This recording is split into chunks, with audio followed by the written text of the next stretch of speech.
வணக்கம் வியூவர்ஸ், இது வந்து Realme 5 Pro ரிவ்யூவோட நிறைவு பகுதி. ஸோ நிறைவு பகுதியில் வந்து நாங்கள் என்ன சொல்ல போகிறோம் அப்படின்னு கேட்டிங்கன்னா, சாஃப்ட்வேர் எப்படி இருந்தது. ஏன்னா கலர் வாய்ஸ் பற்றி நிறைய தடவை இதுக்கு முன்னாடி பேசியாச்சு. கலர் வாய்ஸில் இப்போதைக்கு எந்த சேஞ்சஸுமே இல்லை. அதனால இதில் வந்து நாங்கள் பேசிக்கான இன்ஃபர்மேஷன் சொல்கிறோம். இன்னும் டார்க் மோட்லாம் வரல. அதனால இதெல்லாம் வந்து ஃபியூச்சரில் வரதுக்கான பாசிபிலிட்டி ரொம்ப அதிகம். அது மட்டும் இல்லாமல் Realme ஏதோ ஒரு ஓஎஸ்க்கு ஒர்க் பண்ணிட்டு இருக்காங்கன்னு வந்து நம்ம கேள்விப்பட்டோம்.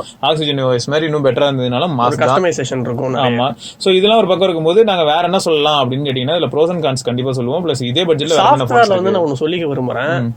என்னதான் கலர் வாய்ஸ் வந்து முன்னாடிக்கும் இப்படிக்கும் பார்த்தா கொஞ்சம் ரிஃபைண்டா இருக்கு. ஆனா நிறைய ப்ளோட்வேர்ஸ் இருக்கு. இதுல வந்து நிறைய ஆப்ஸை வந்து நம்ம டெலீட் பண்ண முடியல, டிசேபிள் பண்ண முடியல. சோ வெச்சுக்கணுமேனு வெச்சுக்கிற மாதிரி தான். வேற வழி இல்லாம ஒரு தலைவலிடா. சும்மாவே ஆல்ரெடி இந்த போனை தூக்கி போறதே ஒரு பெரிய தலைவலியா இருக்கு. இதுல வேற குறுக்க இதெல்லாம் நெடுக்க வந்துகிட்டு இருக்கு. அந்த மாதிரி ஒரு தாட் ஆயிடுச்சு. சோ இவங்க எப்படியா இருந்தாலும் பாத்துன்னு வச்சுக்கேன், இது வந்து ஆப்டிமைசேஷன் இந்த மாதிரியான ஏரியாஸ் எல்லாம் பார்க்கும்போது பர்ஃபார்மன்ஸ் மோட் அப்படிங்கறது கொடுத்திருக்காங்க. அதே மாதிரி பவர் சேவர் மோடுங்கிறது நம்ம கேம் மோட் எனேபிள் ஆயிடுது. கேம் ஓபன் பண்ணாலே கேம் மோட் எனேபிள் ஆயிடுது. சோ இதெல்லாம் வந்து பியூட்டிஃபுல்லான ஃபீச்சர் தான். ஏன்னா இது வந்து உனக்கு ஸ்டாக் ஆண்ட்ராய்டு யூசர்ஸ்க்குலாம் இருக்காது. அவங்களுக்கு இதெல்லாம் ஒரு வருத்தமான ஒரு ஏரியா. அவங்க எல்லாம் வருத்தப்பட்டு இருப்பாங்க, எனக்கு இது கிடையவே கிடையாது அப்படின்னு. நீங்க வருத்தப்படுறீங்களா? நான் நிறைய தடவை வருத்தப்பட்டு இதெல்லாம் ஃபீட்பேக்கா கொடுத்துட்டேன். பட் அவங்க எல்லாம் எதுவும் பண்ண மாதிரி தெரியல இது வரைக்கும். முக்கியமா பிக்சல், அதாவது கூகுள் சைட்ல தான் பண்ணோம். பாப்போம் என்ன பண்றாங்கன்னு. அண்ட் சோ சாஃப்ட்வேர் அப்படின்னு எடுத்தீங்கன்னு வச்சுக்கோங்களேன், இன்னும் இவங்க வந்து பேட்டரியில வந்து கிராஃப் எனேபிள் பண்ணல. ஓகே, அது வந்து கூடிய சீக்கிரத்துல பண்றேன்னு சொல்லிருக்காங்க. ஆமா, அதே மாதிரி ஸ்கிரீன் ஆன் டைம் இப்போதைக்கு நீங்க பார்க்கலாம். ஆனா அது வந்து கொஞ்சம் ஆக்வர்டா இருக்கு. ஆமா, கொஞ்சம் ஆக்வர்டா இருக்கு. அது முக்கியமா சொல்லணும்னு வச்சுக்கோங்களேன், எப்போ சார்ஜ் போட்டோம் எப்போ எடுத்தோம், அதாவது எந்த மாதிரி சொல்லலாம்னா, நாங்க பேட்டரி சைக்கிள்ஸ் பத்திலாம் உங்களுக்கு எக்ஸ்பிளைன் பண்ணிருப்போம். இப்போ 0ல இருக்கிற போன் வந்து நாங்க 70ல இருக்கும்போது எடுத்துட்டோம்னு வச்சுக்கோங்களேன், இப்போ 0 வரைக்கும் போயிட்டனால கிராஃப் ஸ்டார்டிங்ல இருந்து வரும். சோ நீங்க இப்போ போன் 70ல இருந்து யூஸ் பண்றீங்க அப்படின்னு சொல்லி ஒரு கிராஃப் வரணும். பட் இதுல கிராஃபே கிடையாது. இப்போ ஸ்கிரீன் ஆன் டைம் என்ன ஆகும்னா, இவ்வளவு நேரம் ஒரு 3 hours நான் யூஸ் பண்ணிருக்கேன். Okay, 3 hours screen on time use பண்ணிருக்கேன். இப்போ வந்து பேட்டரி 35% ஹிட் ஆயிருக்குன்னு வச்சுக்கேன். இப்போ 35ல இருந்து திரும்ப சார்ஜ் போடும்போது ஒரு 85 போகுது. ஒரு பீக் வரும். அந்த கிராஃபே இதுல இருக்காது. திரும்ப நான் இப்ப கழட்டிடுவேன். இப்ப என்ன பிரச்சனைன்னு பார்த்தா, ஆல்ரெடி இருந்த 3 hours ஸ்கிரீன் ஆன் டைம் இருக்கும். திரும்ப போன் ட்ரெயின் ஆயிட்டு இருக்கும். ட்ரெயின் ஆகும்போது என்ன ஆகும்னா, இப்ப 85ல இருந்து ட்ரெயின் ஆகுதுன்னு நமக்கு தெரியும். 4 மணி நேரம், அதாவது ஒரு 4 to 5 hours அடிஷனலா ஸ்கிரீன் ஆன் டைம் ஆட் ஆயிடும். ஆட் ஆயிட்டு அப்ப ஆல்ரெடி இருந்த 3 hours கூட ஆட் ஆன உடனே 8 hours மேல வரும். 10 மணி நேரம் வரும். அந்த மாதிரி பார்த்துட்டு அடேங்கப்பா இவ்வளவு இதுவா அப்படின்னு நம்ம சொல்லுவோம். சோ இந்த மாதிரிலாம், அதாவது கிராஃப் இருந்ததுன்னா இந்த பிரச்சனையே கிடையாது. ஏன்னா கிராஃப் வந்து காட்டி கொடுத்துரும், எப்ப சார்ஜ் போட்டோம், எப்போ டிஸ்சார்ஜ் ஆச்சு, எவ்வளவு தூரம் சார்ஜ் போச்சு, எவ்வளவு தூரம். சோ அந்த கிராஃப் எப்படி அதுல கூடிய சீக்கிரம் வந்துருச்சுன்னா அதுவும் நமக்கு நல்லா தான் இருக்கும். அப்புறம் பேட்டரி ஆப்டிமைசேஷன் பத்தி பசங்க கேட்டாங்கடா. ஓகே, இதெல்லாம் வந்து என்ன மாதிரி சொல்றேன்னா, இது வந்து கலர் வாய்ஸ்க்கு மட்டும் கிடையாது, இது எல்லா வாய்ஸ்க்கும் காமன் தான். எனக்கு என்ன தோணுதுன்னா, நார்மலா நீ பாத்துருப்ப, அதுல என்ன ஆப் எவ்வளவு யூஸ் பண்ணுது அப்படின்னு சொல்லிட்டு உனக்கு அதுல தெரியும் இல்லையா? நீ அதுல பாக்கும்போது உனக்கே தெரியும். பேட்டரிங்கிற ஏரியாக்குள்ள போனா, சோ அதுல இருக்கலே டாப் மோஸ்ட் ஆப் எது, ரொம்ப அதிகமா கன்சியூம் பண்ண ஆப்னு பாரு, பவர் யூசேஜ்ல கேமரா. சோ கேமரான்னு வரனால அப்ப இதுல இருந்து என்ன தெரியுதுன்னா, விக்கி வளைச்சு ஆப்ட போட்டோ எடுத்திருக்காப்ல. சோ அது வந்து பாசிட்டிவா தான் கன்சிடர் பண்ணணும். இதே கேமரா வந்து விக்கி நான் யூஸ் பண்ணவே இல்லை ஆனா மேல இருக்குது அப்படின்னு சொன்னாருன்னா, அப்ப கேமரால ஏதோ பிரச்சனை இருக்கு. அவர் யூஸ் பண்ணாமே அது எப்பயுமே ஆன்ல இருக்குன்னா அப்ப ஏதோ வேலை பாக்குது. சோ இந்த இன்னொரு ஒரு நல்ல விஷயம் அப்படி என்னன்னா, பவர் யூசேஜ் வந்து நீங்க இன்னைக்கு என்ன நிறைய ஆப் யூஸ் பண்ணிருக்கீங்க, நேத்து என்ன ஆப் நிறைய யூஸ் பண்ணிருக்கீங்க, 2 நாளைக்கு முன்னாடி நீங்க என்னென்ன ஆப்லாம் அது பவர் ட்ரெயின் ஆயிருக்குன்றதையும் காமிக்கும். சோ இது வந்து இங்க அது ஒரு நல்ல ஆப்ஷன் தான். டுடே எஸ்டர்டே 2 days ago இருக்கு. 2 days ago இருக்கு. 2 days agoலயும் கேமரா தான் இருக்கு. சரி, சோ இந்த மாதிரி இருக்கா, அப்ப என்ன அர்த்தம்னா பைப்ல எப்ப பார்த்தாலும் கேமரா இருக்கு. இதுல என்ன இன்னொரு விஷயம் பாத்தீங்கன்னு வச்சுக்கோங்களேன், இந்த ஓஎஸ்ல இப்போ டார்க் மோட் கொண்டு வந்துட்டாங்கன்னா அந்த இருந்த ஒரு சின்ன கேப்பும் ஃபிக்ஸ் ஆயிடும். மத்தபடி என்னன்னா, சொல்ற அளவுக்கு மோசமாலாம் எதுவும் கிடையாது. இதுல டிஸ்பிளேல வந்து டைமென்ஷன்ஸ் மாத்திர ஆப்ஷன் இருக்கா? டிஸ்பிளே டைமென்ஷன், டிஸ்பிளேல பிரைட்னஸ், அந்த ஏரியா பண்ணா ஃபாண்ட் சைஸ், டிஸ்பிளே சைஸ், ஆமா ஃபுல் ஸ்கிரீன் டிஸ்பிளே இருக்கு. டிஸ்பிளே சைஸ் மாத்திரது வந்து பாத்தீங்கன்னா Realme XT ல இருந்தது அண்ட் Realme 5 ல இருந்தது. சோ Realme 5 Pro ல இல்ல. சோ இது ஒரு வகையில கொஞ்சம் யோசிக்க வேண்டிய விஷயமா இருக்கு. அண்ட் இது வந்து நீங்க இப்போ அவசரத்துக்கு எனேபிள் பண்ணணும் அப்படின்னு நினைச்சீங்கன்னா, டெவலப்பர் ஆப்ஷன் எனேபிள் பண்ணிட்டு உள்ள போயிட்டு நீங்க DPI மாத்திக்கலாம். சோ இந்த மாதிரியான ஆப்ஷன் இருக்கு. சோ இது வந்து அவங்க எனேபிள் அவங்களே கொடுக்கணும், பட் அவங்க கொடுக்கல. சாஃப்ட்வேர்ல மத்தபடி பார்த்தா ஸ்கிரீன் ரெக்கார்டிங் ஆப்ஷன் இருக்கு, கால் ரெக்கார்டிங் ஆப்ஷன் இருக்கு. அதெல்லாம் கெத்தான விஷயம் தான் இல்லையா? நீ கால் ரெக்கார்டிங் பொதுவா யூஸ் பண்ணுவியாடா? நான் கால் ரெக்கார்டிங் அவ்வளவு யூஸ் பண்ண மாட்டேன். சரி, ஓகே. அந்த ரைடிங் மோட் ஒன்னு இருக்கு. ஆமா, ரைடிங் மோட். அதுக்கப்புறம் அதை தவிர இந்த 100 யூசேஜ் இருக்கு, டிரைவிங் மோட் இருக்கு, அசிஸ்டிவ் பால்ஸ் இருக்கு. ஆமா, அதுக்கப்புறம் கூகுள் அசிஸ்டன்ட் வந்து நம்ம ஒரு டேப்லயே நம்ம இது பண்ணலாம். இந்த மாதிரி ஆப்ஷன்ஸ் கொடுத்திருக்காங்க. இந்த ஐகான்ஸ் இருக்கு இல்லையா, அந்த ஷார்ட்கட், அது வந்து இவங்க இதுக்கு முன்னாடி Realme 5 ரிவ்யூல நம்ம சொல்லியிருந்தோம்.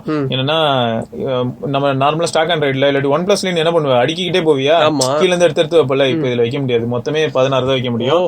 அதுக்கு மேல கீழ இருந்து இது மேல எடுத்துட்டு வந்து வச்சேன்னா ஆல்ரெடி இருக்கிறது கீழே வந்துடும். ஸோ இந்த மாதிரி ஆகும். ஸோ இது வந்து அவங்க கூடிய சீக்கிரம் ஃபிக்ஸ் பண்ணாங்கன்னா இது நல்லா தான் இருக்கும். ஸோ இந்த மாதிரி நிறைய ஆப்ஷன்ஸ் இருக்கு. ஆப்ஷன் ஏகப்பட்ட ஆப்ஷன் தராங்க. ஆமா, சின்ன சின்ன லிமிடேஷன்ஸ் இருக்கு. ஸோ ஓவராலா பார்த்தா இந்த சாஃப்ட்வேர் வந்து இப்போதைக்கு ரீஃபைண்டா இருக்கா? சாஃப்ட்வேர்னு பார்த்தா ரீஃபைண்டா தான் இருக்கு. ஆனா இதுல இருக்கிற ப்ளாட்டர் தான் என்னால தாங்கிக்க முடியல. இங்க பாருங்க, இந்த ஓபேரா நியூஸ்னு ஒன்று இருக்கு, ஓரோமிங்னு ஒன்று இருக்கு, அதுக்கப்புறம் WPS ஆஃபீஸ் கூட ஒத்துக்கலாம், அப்பப்போ நம்ம யூஸ் பண்ணுவோம். அதுக்கப்புறம் இந்த ஹாட் ஆப்ஸ், ஹாட் கேம்ஸ் அப்படின்லாம் இருக்கு. அதுக்கப்புறம் இதெல்லாம் வந்து யாருமே யூஸ் பண்ண போறது கிடையாது. அப்படியே யூஸ் பண்ணாலும் ரொம்ப கம்மி தான். கரெக்டா? ஸோ இந்த மாதிரி இதை வந்து நம்ம டிசேபிள் பண்ணிக்கலாம் ஒரு சில போன்ஸ்ல. ஆனா இந்த போன்ல வந்து game centre, game space okay, மிச்சபடி எல்லாம் ஒண்ணுமே நம்ம டிசேபிள் பண்ணிக்க முடியாது. சோ இந்த மாதிரி இதெல்லாம் ஒரு கஷ்டங்களும் இருக்கு. கஷ்டங்கள் இருக்கு. நல்ல விஷயம் இருந்தா கூட கஷ்டமும் இருக்கு. ஆமா. சரி, ப்ரோஸ் அண்ட் கான்ஸ் சொல்லணும்னா என்ன சொல்லுவேன்? ப்ரோஸ் இந்த போனுக்கு ப்ரோஸ் அப்படின்னு பார்த்தா பில்ட் குவாலிட்டி சொல்லுவேன், குவாட் கேமரா இது சொல்லுவேன், 14 மெகா பிக்சல் கேமரா சொல்லுவேன், அதுக்கப்புறம் லவுட் ஸ்பீக்கர் சொல்லுவேன், 3.5mm ஆடியோ ஜாக் சொல்லுவேன். இது வந்து டைராக்ட் சவுண்ட் அந்த ஃபீச்சரும் இருக்கு, அதை நம்ம சொல்ல மறந்துட்டோம். ஸோ 3.5mm ஆடியோ ஜாக் இருக்கு, அதை சொல்லுவேன். ஸோ இதெல்லாம் தான் ப்ரோஸு.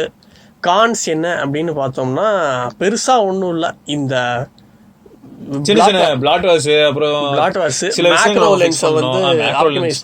ஆப்டிமைஸ்லாம் பண்ண முடியாது. அவ்வளவுதான் 2MP மேக்ரோ லென்ஸ் என்ன பண்ண போச்சா, அது சும்மா கடமைக்கு இருக்குது.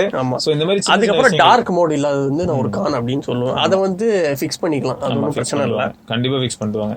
பேட்டரி வந்து நான் ப்ரோஸ்ல சொல்லிக்கிறேன். பேட்டரி வந்து வேற லெவல். நான் வந்து இந்த ஒரே ஒரு மொபைல் தான் எடுத்துட்டு போனேன் பெங்களூருக்கு. 2 நாள் 3 நாள் இருந்தேன், 2 வாட்டி தான் சார்ஜ் போட்டேன். அந்த அளவுக்கு பேட்டரி வந்து நல்லா இருந்தது, பர்ஃபெக்ட்டா இருந்தது. சோ இதெல்லாம் வந்து இந்த போனோட ப்ரோஸ் அண்ட் கான்ஸ். அது மட்டும் இல்லாம இப்ப மார்க்கெட்ல இந்த போனுக்கு காம்படிஷன் யாரெல்லாம்? இந்த போனுக்கு காம்படிஷன் அப்படின்னு பார்த்தோம்னா ஷாமில இருந்து தான் வரணும். ரெட்மி நோட் 7 இருக்கு, அதுக்கப்புறம் Mi A3 இப்போ இருக்கு. ஆனா Mi A3 வந்து ஸ்கிரீனை மட்டும் நம்ம கன்சிடர் பண்ணல அப்படின்னா இது ஒரு காம்படிஷனா வச்சுக்கலாம். கரெக்ட் தான். அண்ட் இன்னொரு வேற யார் இருக்கா காம்படிஷனா? காம்படிஷன் ரொம்ப கம்மிடா. ஏன்னு கேட்டா ஸ்டாக் ஆண்ட்ராய்ட் போன்ஸ் தான் இருக்கு, இது தவிர நோக்கியா இவங்க எல்லாம் தான் இருக்காங்க. அப்புறம் Moto 1 பவர் இருக்கு. Moto 1 பவர், 1 பவர்ல 1 ஆக்ஷன் இருக்கு. சோ Moto 1 ஆக்ஷன் இந்த மாதிரி போன்ஸ் எல்லாம் இருக்கு. ஆனா இதெல்லாம் எந்த அளவுக்கு கன்சிடர் பண்றது அப்படின்னு தான் தெரியல. ஏன்னா நீங்க என்ன நினைக்கிறீங்க? உங்களுக்கு வந்து இந்த போனுக்கு பதிலா வேற எந்த போன் போலாம்? இப்போ ரெட்மி நோட் 8 ப்ரோ வேற வரப்போகுது. அந்த மாதிரி ஒரு டஃப் ஃபைட் இருக்கு. அந்த டஃப் ஃபைட் எந்த அளவுக்கு ஜஸ்டிஃபைடா இருக்கு அப்படிங்கறதே நம்ம பார்ப்போம். அது மட்டும் இல்லாம இந்த போன்ல நீங்க அடிஷனலா என்ன பண்ணலாம்னா, இந்த போன்ல இல்ல எந்த போன்லனாலும் என்ன பண்ணலாம்னா எக்ஸ்டர்னல் லென்ஸ் கூட யூஸ் பண்ணலாம். சோ இந்த போனோட 48 MP சென்சார் வந்து ரொம்ப பியூட்டிஃபுல்லான சென்சார் தான், மொக்க சென்சார்லாம் கிடையாது. சோ எக்ஸ்டர்னல் லென்ஸ் யூஸ் பண்ணா எந்த மாதிரியான அவுட்புட்ஸ் எல்லாம் எடுக்கலாம் அப்படிங்கிறதுக்கு ஒரு சின்ன எக்ஸாம்பிள் நாங்க இப்ப போடுறோம். நீங்க அதை பாருங்க. ஏன்னா இது பார்த்தோன்னா வச்சுக்கேன், டங்ஸ்டன் தான் எடுத்திருக்காங்க. சோ டங்ஸ்டன் இது வந்து நார்மல் ஷாட் தான், சரியா? இது வந்து பிரைமரி கேமரா தான். இது பார்த்தா சும்மா அந்த பொக்கே எஃபெக்ட் தெரியட்டும்னு சொல்லிட்டு எடுத்திருக்காங்க. இது வந்து மேக்ரோ. சோ இதுவும் மேக்ரோ வித் லென்ஸ். இது பாரு, சூப்பரா இருக்கு. இதெல்லாம் பாக்குறதுக்கு தரமா இருக்குல்ல. சோ இந்த மாதிரி எக்ஸ்டர்னல் லென்ஸ் யூஸ் பண்றதா இருந்தா எந்த போன்லனாலும் எடுக்க முடியும். அதுவும் ஞாபகம் வச்சுக்கோங்க, இது இந்த போன்ல தான் எடுக்க முடியுமான்னு கிடையாது. Realme 5 ப்ரோவால கூட இப்படிப்பட்ட போட்டோஸ் எடுக்க முடியும் அப்படிங்கறத நீங்க தெரிஞ்சுக்கோங்க. சோ இது வந்து யாருன்னா கீர்த்தன் காமத் அப்படின்னு சொல்லிட்டு எனக்கு தெரிஞ்ச ஒரு பையன் வந்து கர்நாடகால இருக்கான். சோ அவன் தான் அனுப்பியிருந்தான், ப்ரோ இந்த மாதிரி நான் நிறைய போட்டோஸ் ட்ரை பண்ணி பார்த்தேன், நல்லா தான் இருந்தது. பிளஸ் அந்த டெடிகேட்டட் லென்ஸ் யூஸ் பண்ணனா எனக்கு இன்னும் கொஞ்சம் டிஃபரெண்ட் எல்லாம் கிடைச்சது. இதெல்லாம் பாரு, நைஸ், சூப்பரா இருக்கு. சோ இது வந்து வால்பேப்பராவே வைக்கலாம் இல்லையா? சோ இந்த மாதிரியான போட்டோஸ் எடுக்கணும்னா அந்த 2MP மேக்ரோ வந்து நம்மள ஏமாத்துது இல்லையா? இதுல இல்ல, நிறைய போன்ஸ்ல இந்த மாதிரி தான் ப்ராப்ளம் இருக்கு. உங்களோட டெடிகேட்டட் சென்சரை வச்சு இந்த மாதிரி நீங்க மேக்ரோ எடுக்கலாம். அதுக்கு வந்து எக்ஸ்டர்னல் லென்ஸ் யூஸ் பண்ணணும். ஆமா. சோ யூஸ் பண்ணீங்கன்னா இந்த மாதிரி டிஃப்ரெண்ட் பேட்டர்ன்ஸ்ல நீங்க இது வரைக்கும் பார்க்காத போட்டோஸ்லாம் எடுத்து பார்க்கலாம்னா பாத்துக்கோங்களேன், ரொம்ப வித்தியாசமா இருக்கும். சோ இதெல்லாம் நீங்க ட்ரை பண்ணலாம், ரொம்ப இன்ட்ரெஸ்டிங்காவும் இருக்கும் இந்த மாதிரியான விஷயங்கள்லாம். ஸோ ஒரு ஓவராலாக சொல்லணும்னா Realme 5 Pro வந்து 14,000 ரூபாய்க்கு ஒரு ஒர்த்தான ஃபோன் தான். ஆனால் சில பல லிமிடேஷன்ஸும் இருக்குது அப்படிங்கிறத நாங்கள் தெளிவுபடுத்தியிருக்கோம். ஆனால் அந்த லிமிடேஷன் வந்து ரொம்ப பெருசாக பாதிக்கப்படுத்தாது. அதாவது மன்னிச்சு விட்டுறலாம். இதே தான் நானும் பரத்தும் Realme 5க்கு சொன்னோம்டா. அப்படியா? ஆமாம், அந்த மாதிரி தான் இருக்குது நிலைமை. ஸோ ஒர்த்தான ஒரு ஃபோன் தான், அதில் எந்த விதமான மாற்று கருத்தும் கிடையாது. இது வந்து எப்படி சொல்றது, நம்ம ஒரு பர்ஃபெக்டான ஃபோன் வந்து இந்த செக்மெண்ட்ல கொடுக்கக்கூடாது. அதனால சும்மா ஒரு சில இடத்துல வந்து ஒரு ஃபிளாஸ் வச்சு கொடுப்போம் அப்படின்னு அவங்க யோசிச்சிருக்கலாம். இருக்கலாம்.